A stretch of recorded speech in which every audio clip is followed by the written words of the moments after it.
নমস্কাৰ প্ৰিয় সৈতসকল, কৃষ্ণ জয়গুৰু শংকৰ।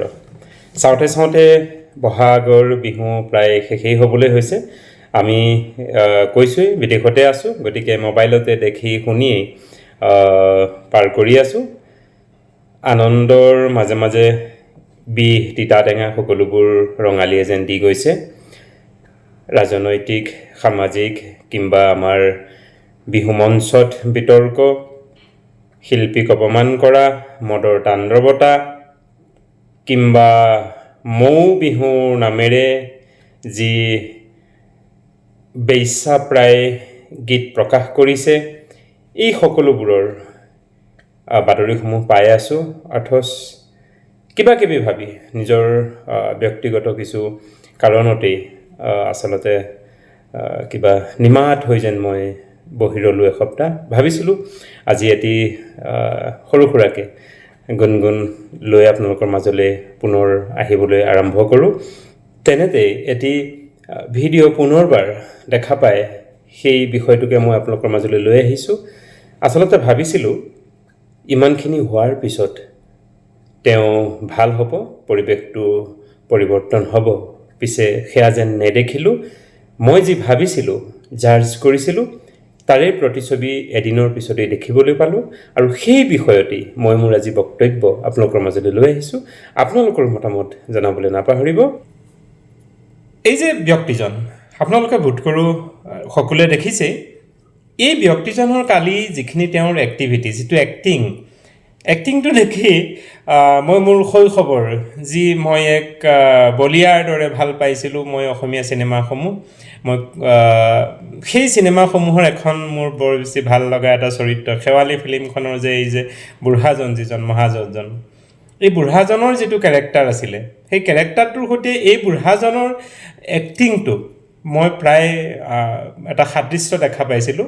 আৰু মই নিজকে এটা হাঁহিছিলোঁ দেই। বুঢ়াজনৰ যিটো এটা সেও মানে যিটো এক্টিংটো দেখিছিলোঁ, মই নিজকে হাঁহিছিলোঁ। আৰু মই আচলতে মই জাৰ্জ কৰি পাইছিলোঁ যে এই মানুহজন কিন্তু সাংঘাতিক মানুহ হ'ব। এওঁৰ যিটো এফালে টপা, আনফালে চশমা, এইৰকম যিটো দেখা আৰু যিটো এক্টিভিটি, একে পৰি হৰি মানুহক, ইমানো মানুহ আচলতে লেউসেও দিব নোৱাৰে। মানুহৰ এটা ষ্ট্ৰেংথ থাকিব লাগে। ভুল হ'ব পাৰে, কিন্তু এটা ষ্ট্ৰেংথ এটা থাকিব লাগে, যিটো মই মানুহজনৰ তাত দেখা নাপাইছিলোঁ। আৰু তেওঁ এক্টিভিটিটোৰ পৰা মই থিৰাং কৰিছিলোঁ যে মালটো মাগুৰ হ'ব। আৰু হয়, তেওঁৰ ওপৰত মই যিটো অনুমান কৰিছিলোঁ, সেই অনুমানটো সঠিক যে শুদ্ধ, সেয়া আজি প্ৰমাণ পালোঁ আন এটি ভিডিঅ'। তেওঁ পুনৰ অটপালি কৰিছে, পুনৰ উদ্ভণ্ডালি কৰিছে। তেওঁলোকেই নিয়োগ কৰা তাত কৰ্মচাৰীসকলক তেওঁ পুনৰ কিবা আৰোপ আনিছে, তাত থকা বৃদ্ধাসকলক পুনৰ তেওঁ অপব্যৱহাৰ কৰিছে। মই ঠিক বুজিছিলোঁ আচলতে এই মানুহজন বৰ সাংঘাতিক মানুহ। দেখি এক প্ৰকাৰে দুখ পাইছিলোঁ, কাৰণ তেওঁৰ লগত তেওঁৰ পৰিবাৰ, তেওঁৰ গৃহিণী সমানে আছিলে। ঘৈণীয়েকৰ সন্মুখত গিৰিয়েকে, এটা বয়সস্থ মানুহ তেওঁলোক, যিটো অনুনয় বিনুনয় কৰি প্ৰত্যেকৰে ভৰিত ধৰি যিটো তেওঁ কৰি আছিলে, এক প্ৰকাৰে মোৰ দুখ লাগিছিলে। হাঁহি উঠিছিল তেওঁ এক্টিংটো দেখি। কিন্তু লগত তেওঁ পৰিবাৰ য'ত আছিলে, কাৰণ ময়ো কাৰোবাৰ সন্তান ন, ময়ো আজি পিতৃ ন, গতিকে তাতে অসম মুলুকত, নিজৰ স্বদেশত, যিহেতু তেওঁলোক বিদেশী, এনেকুৱা এটা পৰিৱেশ হোৱাত আচলতে কেইবা ধৰণেৰো মই চিন্তা কৰি চাইছিলোঁ। যদিও তেওঁ এক্টিংটো দেখি মই কিবা এটা মানে হাঁহি উঠি আছিলে, কিন্তু মই দুখ পাইছিলোঁ। কাৰণ এনেধৰণৰ ঘটনাৱলীবোৰে অসমখনক আচলতে বদনাম কৰে। আমিও বিদেশত আছোঁ ন, গতিকে অসমত এনেধৰণে কৰা যিবোৰ কাণ্ড কাৰখানা হ'বলৈ যি কাৰণতে নহওক বাধ্য হোৱা হৈছে দেখি আচলতে অসমখনৰ যে দুৰ্নাম হয় সেয়া নিশ্চিত। তথাপিতো ভাবিছিলোঁ যে কৰ্মৰ ফল মানুহে পায়েই, ভুগিছে, ভোগক, অন্ততঃ তেওঁ ভাল হ'ব বুলি ভাবিছিলোঁ, নিষ্পত্তি হ'ব বুলি ভাবিছিলোঁ। তেওঁ আকৌ পুনৰ উভত ঘূৰাই নাচিছে। এতিয়া মই এইখিনিকেহে ক'ব খোজোঁ, কিয় এইবোৰ আমাৰ অসমত হোৱা প্ৰতিটো প্ৰতিষ্ঠানেই আমাৰ, সেইটো লাগিলে আচলতে হ'ব নালাগেই। যিবোৰ বৃদ্ধাশ্ৰম হ'ব নালাগে, এইটো এটা কলংক আচলতে।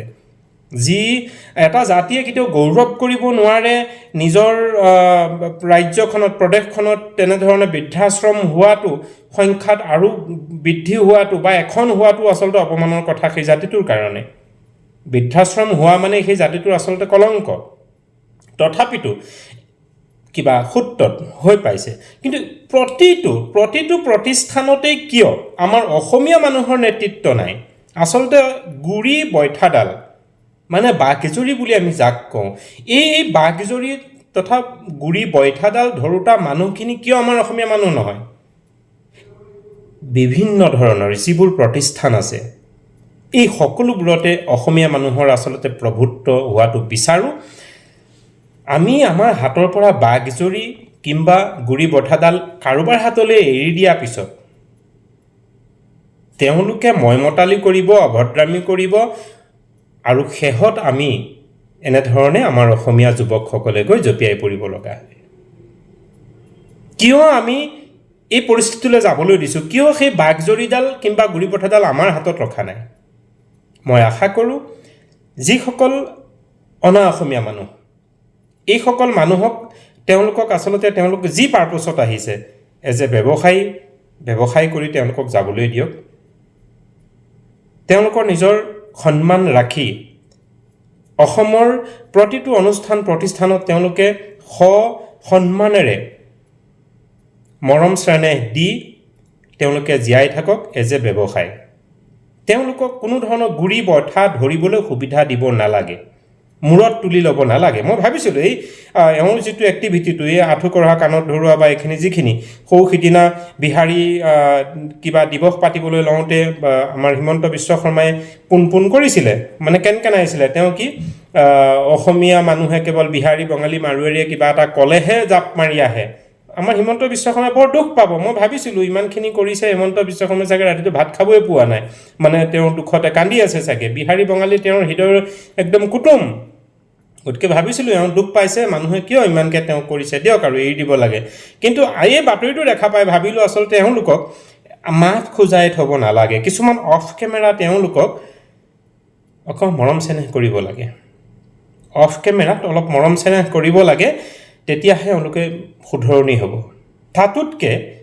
তাতোতকৈ কিয় আমি তেওঁলোকক এই ভাৰসমূহ এৰি দিছোঁ আমাৰ অসমীয়া মানুহে কিয় যিটো বাঘজৰী গুৰি বৈঠাডাল নধৰোঁ কিয় মোৰ যিটো অভিমত মোৰ যিটো চিন্তা চৰ্চাই পাইছোঁ সত্যতা কি আপোনালোকৰ বিচাৰ আপোনালোকে মন্তব্য লিখিবলৈ নাপাহৰিব প্ৰথম কথা আমি যদি আমাৰ গুৰি বৈঠাডাল যদি কাৰোবাৰ হাতলৈ বিদেশী হাতলৈ দি দিওঁ আমি অকমন্যতা হ'ম আৰু এৰি দিয়াৰ পিছত তেওঁলোকে এদিন দুদিন থাকি তিনিদিন থাকি চাৰিদিনৰ দিনাখন তেওঁলোকে তেওঁলোকৰ ৰং দেখুৱাবলৈ আৰম্ভ কৰিবই আৰু তাৰ পিছত বঞ্চিতা হৈ আমি আন্দোলন কৰিব যাবলগীয়া হয় তাতকৈ আমি কিয় সেই গুৰি বৈঠা সেই লেকামডাল আমাৰ হাততে নাৰাখোঁ কিয় আৰু তেওঁলোকক জাষ্ট খাৰা কৰি নাৰাখোঁ কিয় কিনাৰত মই আশা কৰোঁ কেৱল অসমীয়া এই যিকেইটা আমাৰ লাচিত বৰফুকনৰ নামেৰে সৃষ্টি হোৱা দল সংগঠনৰ এই ল'ৰাসকলৰ ওপৰতেই আশা কৰি আমি কিয় বহি আছোঁ দেখোঁ মই ফেচবুকত কমেণ্টবোৰত যে খবৰ দিয়ক তেওঁলোকক কিয় প্ৰতিজন অসমীয়াৰে দায়িত্ব নহয় নেকি আপোনালোকে য'তেই আছে তোৰ পৰাই আপোনালোকে নিজৰ যিটো মানে আকণ্ঠ আপোনালোকে কিয় প্ৰকাশ কৰোৱা নাই কিয় অসমবাসীক জাগ্ৰত কৰোৱা নাই প্ৰত্যেকে একোজন সৈনিক হওক কেৱল কেইজনমান ল'ৰাৰ কান্ধত আপোনালোকে আশা ভৰসা এৰি নিদিব প্ৰত্যেকজন অসমীয়াই নিজৰ ভাষা সাহিত্য সংস্কৃতিৰ কাৰণে মাতক নিজৰ অধিকাৰ নিজৰ হাতত ৰাখক নিজৰ হাতৰ পৰা বাঘজৰী এবাৰ ওলাই যোৱাৰ পিছত তাক নিজৰ হাতলৈ ঘূৰাই অনাটো বৰ মুস্কিল হৈ পৰে